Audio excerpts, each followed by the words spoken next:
अब जब सब कुछ सामने आ चुका है, जब हर साजिश, हर चाल और हर छुपा हुआ सच धीरे धीरे बाहर आ रहा है, तो ऐसे में अब यह कहना गलत नहीं होगा कि अब सबका खेल खत्म होने वाला है।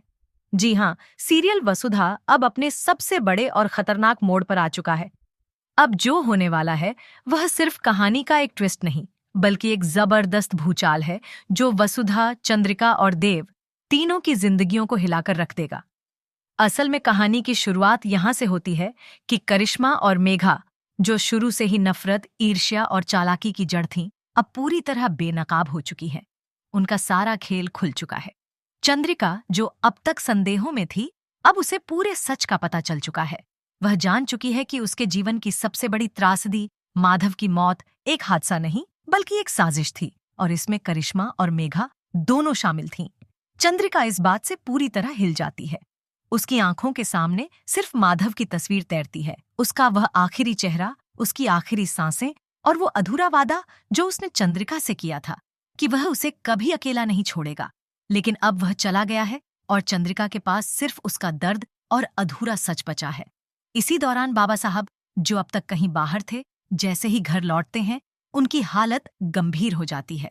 वे कुछ भी नहीं बोल पाते, सिर्फ इतना कहते हैं कि मेरी बेटी को बुला दो, मुझे यहां नहीं रहना, उसे लेकर कहीं दूर चला जाऊंगा। यह सुनकर वसुधा और घर के अन्य लोग भी डर और दुख में डूब जाते हैं।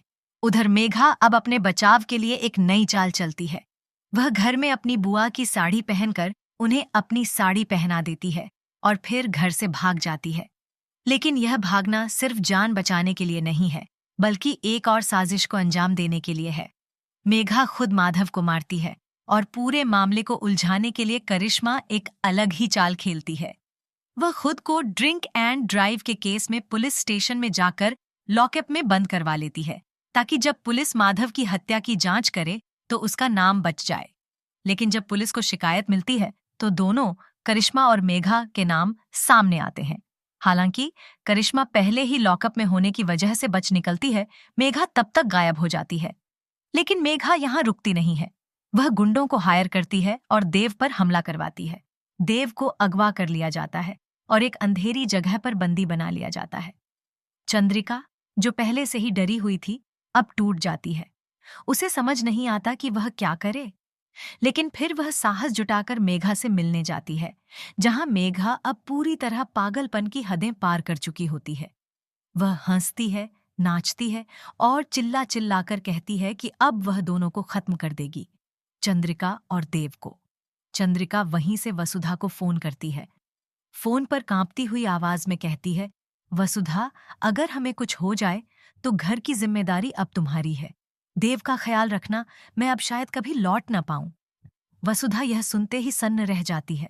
उसकी आंखें भर आती हैं, लेकिन वो अपने आंसुओं को ताकत बना लेती है। अब वसुधा बिना किसी देरी के अकेले ही निकल पड़ती है उस दिशा में जहां चंद्रिका और देव को रखा गया है। वह डरती है, लेकिन उसका हौसला डगमगाता नहीं। जैसे ही वह उस जगह पहुंचती है, करिश्मा और मेघा उसे देखकर हैरान हो जाती हैं, लेकिन वो तुरंत वसुधा को भी पकड़वा लेती है और उसे भी बांध दिया जाता है। तीनों अब बंद हैं एक अंधेरी जगह में, जहां चारों ओर मिट्टी का तेल फैला दिया गया है, लकड़ियों का ढेर लगा हुआ है और आग लगाने की तैयारी की जा रही है। मेघा की आंखों में सनक और पागलपन है, जबकि करिश्मा मुस्कुरा रही है, जैसे उसे पूरा यकीन हो कि अब कोई उसे रोक नहीं पाएगा। लेकिन उन्हें इस बात का अंदाजा नहीं होता कि वसुधा इतनी आसानी से हार मानने वालों में से नहीं है। बांधी गई वसुधा धीरे धीरे अपने हाथों को छुड़ाने लगती है। वहीं चंद्रिका और देव अब भी बेहोश पड़े होते हैं।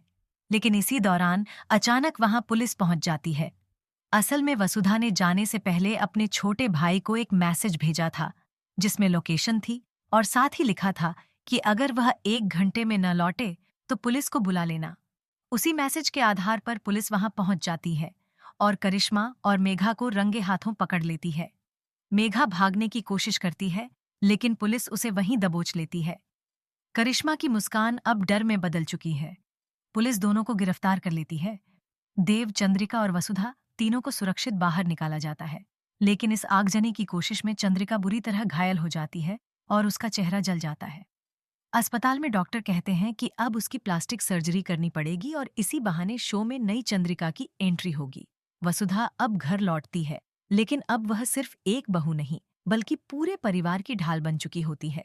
उसकी आंखों में एक नई चमक है, एक नई आग और एक वादा कि अब वह किसी को भी अपने परिवार को नुकसान नहीं पहुंचाने देगी। यह पूरा घटनाक्रम दर्शकों के लिए बेहद भावुक, थ्रिलिंग और जोरदार होने वाला है। चंद्रिका की सच्चाई, देव का दर्द और वसुधा की वीरता तीनों मिलकर कहानी को एक नया मोड़ देते हैं। करिश्मा और मेघा की चालें अब नाकाम हो चुकी हैं, लेकिन क्या वाकई यह अंत है? क्या यह पंगा यहीं खत्म हो गया या कहानी में अभी कुछ और राज बाकी है? क्या वसुधा अब हमेशा के लिए अपने परिवार को बचा पाएगी? यह सब जानने के लिए दर्शकों को आगे आने वाले एपिसोड्स में रहना होगा जुड़े हुए। तो दोस्तों, आप क्या सोचते हैं? क्या वसुधा सच में इस बार इन दोनों खतरनाक औरतों को हमेशा के लिए खत्म कर पाएगी? क्या चंद्रिका फिर से अपने पुराने रूप में लौट पाएगी या उसका चेहरा और पहचान अब